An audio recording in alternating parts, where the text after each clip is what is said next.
તીર્થંકરોને શેનાથી ઓળખવાના છે એ વિશે પ્રતિમા શતક નામના ગ્રંથના શ્લોક 99ની ટીકાના અંતભાગમાં કહ્યું છે કે તીર્થંકરને સ્વ દ્રવ્ય ગુણ પર્યાયથી ઓળખવાના છે.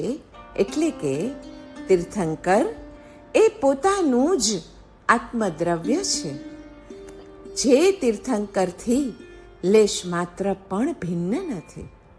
પોતાનું આત્મદ્રવ્ય એ જ તીર્થંકરત્વ. ઉપરોક્ત ભાવને અસ્ખલિત પ્રતિપ્રદેશ વ્યાપ્ત કરવાનો છે. એ જ આરાધનાનો છેડો છે કે પછી બીજા શબ્દોમાં સમાપત્તિ છે. પોતાના આત્માને કોણ જાણે છે? સ્વદ્રવ્ય ગુણ પર્યાયૈ યો અર્હંતમ વેદ સ એવ સ્વઆત્માનમ વેદ. અર્થાત આત્માના દ્રવ્ય ગુણ અને પર્યાય દ્વારા જેઓ અરિહંતને જાણે છે તે જ પોતાના આત્માને જાણે છે. સ્વ શબ્દને અર્હંતમ એની સાથે ન જોડતા આત્મા સાથે જોડવો, કારણ કે અર્હંતમ સાથે જોડતા તો પછી ભેદ કાયમ રહી જાય છે. ખરી રીતે તો અર્હંતમ અને સ્વમાત્માનમમાં કોઈ જ ભેદ જ નથી, પણ ભેદ બુદ્ધિથી ટેવાયેલા એવા આપણા જેવા જીવોને બોધ કરાવવા માટે જ એ બે શબ્દો વાપરવા પડે. બાકી તો અંદર રહેલી તેઓની સમાપત્તિ તો એ બેમાં કોઈ કરતા કોઈ ભેદને અનુભવતી નથી. જો જાણઈ અર્હંતે, જે અરિહંતને પોતાના દ્રવ્ય ગુણ પર્યાયોથી જાણે છે એ જ પોતાના આત્માને જાણે છે. તાત્પર્ય કે અરિહંત જ આત્મા છે એમ જાણવું અને ધ્યાન કરવું, તેથી તેવા પ્રકારની સમાપત્તિ પ્રાપ્ત થાય છે. ભાવિ અને વર્તમાન, અનાગત અને આ સમયે એવા કાળ ભેદને તોડી નાખવાથી અરિહંત જ આત્મા છે. કેમ કે કાલકૃત અને ક્ષેત્રકૃત ભેદ એ તાત્વિક નથી. આત્માનું કલ્યાણ એટલે તો મન ઉપર આત્માનું સ્વામિત્વ મેળવવું. તે આત્મા મનને આધીન હોય ત્યારે તેનું અકલ્યાણ થાય, તેને અસુખ ઉપજે અને તેને બેચેની જન્મે છે. એ સર્વ તો જ જાય કે જો મન તેને એટલે કે આત્માને આધીન બને, અને મન આત્માને અધીન તો જ બને કે પરમાત્મામાં પોતાનું સર્વસ્વ સમર્પણ કરે, પરમાત્માને જ સર્વસ્વ માને અને પોતાનું તો કાંઈ છે જ નહીં એમ માને. કારણ કે અરિહંત જ આત્મા છે અને આત્મા જ અરિહંત છે. 7 પ્રકારના આત્માની વાત કહી છે. એક છે ગુઢાત્મા એટલે પુરુષ. બીજું પ્રાણાત્મા, આ ઇન્દ્રિયાત્મા છે, તે વિષય ભોગ કરે છે. પછી આવે પ્રજ્ઞાત્મા, આ આત્મા મન અને ઇન્દ્રિયોને ચલાવનાર સારથી છે. પછી આવે છે વિજ્ઞાત્મા, તે મન અને બુદ્ધિથી ઉપરની એવી વિવેક શક્તિ છે. અને મહાન આત્મા તે સમષ્ટિગત એટલે કે વિશ્વ ચૈતન્ય છે. છઠ્ઠા છે અવ્યક્તાત્મા, તેમાં સમગ્ર વિશ્વ અવસ્થિત રહે છે. અને 7મા પ્રકારનો આત્મા એટલે પ્રત્યગાત્મા, તે વ્યષ્ટિ રૂપ કેન્દ્રમાં રહેનારું આત્મતત્વ છે, જે વિશ્વાત્માની સાથે એકતા અનુભવે છે. સંગ્રહનય કે મૈત્રી ભાવના પાયા ઉપર એવમ ભૂતનય કે આત્મતત્વની સાધના કરવાની છે.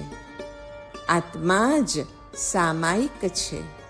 એ નિશ્ચયને આધારે સામાયિકની ક્રિયા ફળવતી થાય એટલે કે સપ્રયોજન બને છે. આયા સામાયિએ અર્થાત આત્મા સામાયિક છે. આ વાક્ય દ્રવ્યાર્થિક નયનું છે. આયા સામાય્યસ્સ અઠ્ઠે આત્મા વ્યવહાર સામાયિકનું પ્રયોજન છે એ પર્યાયાર્થિક નયનું શાસ્ત્રીય વાક્ય છે. શરીર, મન, ઇન્દ્રિય અને બુદ્ધિ આ બધાની ઉપર જેણે સંયમ મેળવ્યો છે, જેણે કાબુ કર્યો છે, અરે જેને એ ચારે ઉપર આણ પ્રવર્તાવી છે, એવો આત્મા પ્રશાંત છે. આ આત્મા અધ્યયન વડે ગ્રંથના અર્થને ધારણ કરવાની શક્તિ વડે કે પછી બહુ શ્રવણથી પ્રાપ્ત થવા યોગ્ય નથી, પરંતુ જે જિજ્ઞાસુ પોતાના સ્વરૂપને જાણવા ઈચ્છે છે તેના વડે જ તે પ્રાપ્ત થઈ શકે અને તેના પ્રતિ આત્મા પોતાનું સ્વરૂપ જરૂર પ્રકાશે છે. અર્થાત જે પણ કોઈ ભક્તિ કે વૈરાગ્ય વડે પરમાત્માના દર્શન કરવાની ઈચ્છા રાખે છે તેને અરિહંત પરમાત્મા પોતે જ સામા દર્શન આપે છે. પરમાત્માના દર્શન ઘણા એવા શાસ્ત્રો ભણવાથી નહીં, કિંતુ આત્માનું સંધાન કરવાથી પ્રાપ્ત થાય છે. આત્મા તથા અનાત્માનો જંગ એ નોળિયા અને સર્પના જંગ જેવો જંગ છે. આત્મા એટલે તો ચેતન અને અનાત્મા એટલે આ દેહ, ઇન્દ્રિય, મન તથા બુદ્ધિ ઇત્યાદિ. દ્રવ્ય, ગુણ અને પર્યાય વડે એકતા અને અનેકતાપૂર્વકનું આત્માનું જ્ઞાન જ આપણને કલ્યાણકારી થાય છે. આત્મદ્રવ્યમાં ગુણ અને પર્યાયનો સમાવેશ કરીને આત્મામાં તેનો અભેદ અનુભવવો તેને એકતા જ્ઞાન કહેવાય છે. અને આવું જ બીજું છે અનેકતા જ્ઞાન. આત્માના વિવિધ ગુણો અને વિવિધ પર્યાયોને જુદા જુદા છે એમ સમજીને તે બધાને અનુભવવા તે છે અનેકતા જ્ઞાન. જાતિની અપેક્ષાએ અનંત જીવોનો સમાવેશ આત્મતત્વમાં કરવો તે છે એકતા જ્ઞાન. વ્યક્તિની અપેક્ષાએ દરેક જીવોને જુદા જુદા અનુભવવા તે છે અનેકતા જ્ઞાન. મનની ભૂમિકા ઉપર તો બધું જ ક્ષણિક છે. મનની પેલે પાર અને આત્માની ભૂમિકા ઉપર બધું જ અક્ષણિક છે. સંસાર જે છે ને એ તો માત્ર અને માત્ર આ મનનો જ તમાશો છે. મનની પાર આત્માના પ્રદેશમાં રહેવાનો જો અભ્યાસ પાડવામાં આવે ને તો પછી ત્યાં તો નિર્ભયતા અને શાંતિ જ છે. પછી દેહને કોઈ રોગ પણ આવી શકતા નથી. રોગના નિવારણના 4 અદ્ભુત સાધનો કહ્યા છે. પ્રથમ, અહમનો ત્યાગરૂપ વિરેચન લેવું. બીજું સાધન છે આત્મજ્ઞાનરૂપ ઔષધ લેવું. ત્રીજું છે એ ઔષધ લીધા પછી આત્મશ્રદ્ધારૂપ અનુપાન કરવું. અને ચોથી છે પરેજી કે આત્મ શાંતિ રૂપ પરેજી પાળવી. અને નિર્ભયતા અને શાંતિ તો મનની પાર એવા આત્માના પ્રદેશમાં રહેવાના અભ્યાસ પાડવાથી જ તો મળે છે. ધ્યાનમાં પ્રથમ પ્રણિધાન કયું છે? ભગવાનમાં આત્માને જોવો, અર્થાત ભગવાનના સુખમાં આત્માના સુખને પણ જોવું, એ પ્રથમ પ્રણિધાન છે. અને એનાથી જ આત્મામાં આત્માના સુખને જોવાનો અધિકાર આવે છે. ષડ દર્શનમાં આત્મા અને કર્મબંધનો સંબંધ જોઈએ. નાસ્તિક દર્શન એ આત્માને જ દેહરૂપ માને છે. વૈશેષિક દર્શન કહે છે ધર્મને અમૂર્ત ગુણ માને છે. તો ન્યાય માને છે કે આત્મા એકાંત નિત્ય છે. બૌદ્ધો આત્માને એકાંત અનિત્ય માને છે. તો સાંખ્ય આત્માને એકાંત અબદ્ધ માને છે. એને કર્મથી કોઈ બાંધી શકતું જ નથી એમ સાંખ્ય દર્શન માને છે. અને બૌદ્ધ અને વેદાંત એ બંને દર્શન એમ માને છે કે કર્મબંધ એ કાલ્પનિક વાસના રૂપ છે. અભવ્યો આત્મા કે જીવને કર્મથી મોક્ષ મળે એવું માનતો જ નથી. 6 જીવ નિકાયની રક્ષાની પરિણતિ જ્યારે આત્મામાં સ્થિર થાય ત્યારે જ આત્માની ચિત્તવૃત્તિ બાહ્ય વિષયોથી વિરામ પામે છે.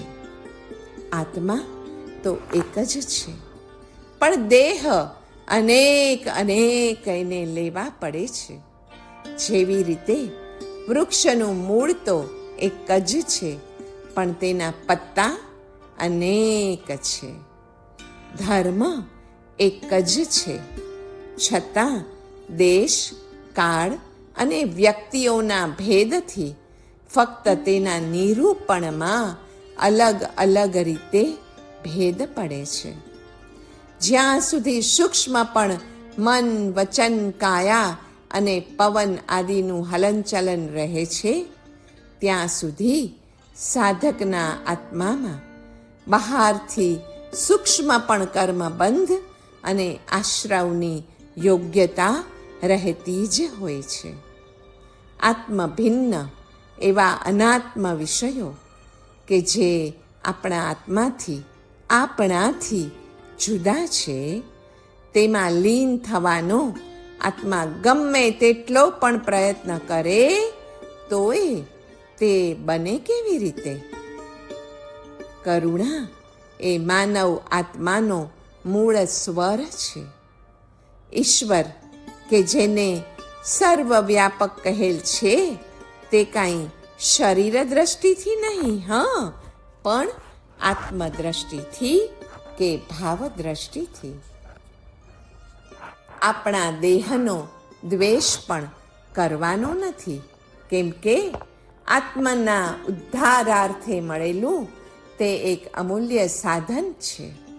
એમાં જ 5 જ્ઞાનેન્દ્રિય છે, એમાં જ 5 કર્મેન્દ્રિયો પણ છે, અને 5વિધ અંતઃકરણ પણ આ દેહની અંદર જ છે. તો કઈ રીતે તેનો દ્વેષ પણ કરી શકીએ? દેહ પોતે એક બહુ મોટી શક્તિ છે, પણ એનો સદુપયોગ કરવા માટે એને પોતાનાથી અલગ સમજવો જરૂરી છે. વ્યક્તિ માત્રમાં, કૃમિ કે કીટમાં અને તેથી ઉચ્ચ કક્ષામાં રહેલા આત્મા તરફ સ્વાત્માની પેઠે જ એક આત્મા નિવાસ કરે છે. આવી દ્રષ્ટિ જ્યારે કેળવાશે ત્યારે જ આપણને કોઈ પણ અન્ય આત્મામાં એક પણ દૂષણ દેખાશે નહીં. આમ જોવા જઈએ તો આ કેટલું સરળ છે કે જેવો આત્મા આ દેહની અંદર નિવાસ કરે છે એવો જ આત્મા જે પરમાત્માનો જ અંશ છે એ કીડીમાં, કૃમિમાં કે કીટમાં પણ નિવાસ કરે જ છે. જીવનમાં દરેકે દરેક આત્મા કર્મ સત્તાને આધીન રહીને તથા પરવશપણે જ પોતાનું આચરણ કરતો રહે છે. એટલે કોઈની પણ સાથે સંઘર્ષ કે વિખવાદનું કારણ જ નષ્ટ થઈ જશે અને પોતે વિભાવની દશામાં જતો અટકીને સ્વભાવમાં પરત ફરશે. એ માટે જ નિયમ અને નિત્ય ક્રિયાની અગત્યતા છે. કોઈ એક સંકલ્પ લઈએ કે હું રોજે રોજ હવે આટલી ક્રિયા તો કરીશ જ, એ અંતે નિત્ય ક્રિયામાં પરિણમે અને એ નિયમ બની જાય તો એની અગત્યતા ઘણી જ છે કે પોતે વિભાવની દશામાં જતા અટકી જાય છે. આત્મોન્નતિના માર્ગે આગળ અને વધુ આગળ વધ્યા કરવાનું પણ એનાથી જ જીવને સરળ બની જતું હોય છે. સત્ય બુદ્ધિવાળો નમ્ર આત્મા કેવો હોય? કર્મ, તેના વિપાક, કર્મના હેતુ, કર્મક્ષયથી મળતા મોક્ષ, કર્મબંધથી મળતા નરક, નિગોદ, જ્ઞાનીઓના વચનો અને દેવગુરુ ધર્મને સ્વીકારનાર હોય છે. સત્ય બુદ્ધિવાળો નમ્ર આત્મા સર્વ નયોને, નિક્ષેપોને, પ્રમાણને યથાસ્થાને માન્ય રાખનાર હોય છે. સત્ય વર્તનવાળો શુદ્ધ આત્મા સહિષ્ણુ હોય, સદાચારી હોય, ઉદાર અને વળી ત્યાગી પણ હોય છે. શરીરની દ્રષ્ટિએ જોઈએ તો બધા જ ભંગી છે, ચમાર છે, પણ આત્માની દ્રષ્ટિથી જોઈએ તો બધા જ જીવો દેવ છે, પરમાત્મા છે, સિદ્ધ છે. આત્માને ધ્યાનનો ઉપહાર સૌથી વધુ પ્રિય છે, તો આપણે રોજ એ ઉપહાર આપણને પોતાને થોડા સમય માટે પણ કેમ ન આપી શકીએ? આત્મા માત્ર દ્રવ્યથી પૂર્ણ, ગુણથી એક અને પર્યાયથી સમાન છે. આત્માની દ્રવ્યથી પૂર્ણતા, ગુણથી એકતા અને પર્યાયથી તુલ્યતા ભાવવી તે શ્રુત સમ્યક્ત્વ સામાયિક છે. તે પ્રમાણે આંશિક વર્તન કરવું એ છે દેશવીરતિ સામાયિક, અને પરિપૂર્ણ વર્તન કરવું એ તો છે શ્રમણ વેશનો સ્વીકાર, સર્વવીરતિ સામાયિક. આત્મ સાક્ષાત્કાર માટે દયા ધર્મની જરૂર એટલા માટે છે કે તે વડે બીજાના શરીરમાં રહેલા આત્માની સેવા થાય છે. અને દયા ધર્મ તો શ્રમણ ધર્મમાં કૂટી કૂટીને ભરેલો છે. પ્રાણી માત્રને દુઃખ ન થાય અને સર્વ જીવોને સુખ મળે એવી ભાવના આત્મ સાક્ષાત્કારને સુલભ બનાવે છે. સર્વમાં આત્મા છે એ જ્ઞાનપૂર્વક સંપર્કમાં આવનાર, પ્રાણી માત્રની સેવા કરનાર આત્મ સાક્ષાત્કારને એક વખત અવશ્યપણે પામી શકે છે. તો આપણે ક્યાં વાર છે એ જ્ઞાનપૂર્વક સમજવામાં કે સર્વ જીવોમાં એક જ આત્મા છે. બ્રહ્મનિષ્ઠ થવામાં ક્યાં વાર છે હવે? અને બ્રહ્મનિષ્ઠ એટલે જેને આત્માનો સાક્ષાત્કાર થઈ ગયો હોય છે. આત્મજ્ઞાન પુસ્તકથી, આખ્યાન કે વ્યાખ્યાન સ્મરણથી નહીં, કિંતુ આત્મજ્ઞાની બ્રહ્મનિષ્ઠ પુરુષના સંસર્ગથી થાય છે. એવા સંત ન મળે ત્યાં સુધી શું કરવું? પ્રભુ નામનો જપ કરીએ, સદાચારનું પાલન કરીએ, ઇન્દ્રિય નિગ્રહ અને વિવેક વિચાર આદિનું સેવન કરીએ. આત્મા એક અખંડ, વ્યાપક અને નિરાકાર તત્વ છે. તેની આ રીતે ઉપાસના કરીએ. સગુણ સાકાર પરમાત્માની શીઘ્ર ઉપાસના અર્થે ચિત્ત શુદ્ધિ સૌથી વધુ આવશ્યક છે. કારણ કે ચિત્ત શુદ્ધિ એ આત્મજ્ઞાન મેળવવામાં સહાયક બને છે અને આત્મજ્ઞાન મળ્યાથી જ તો પછી આત્મ સાક્ષાત્કાર થાય છે.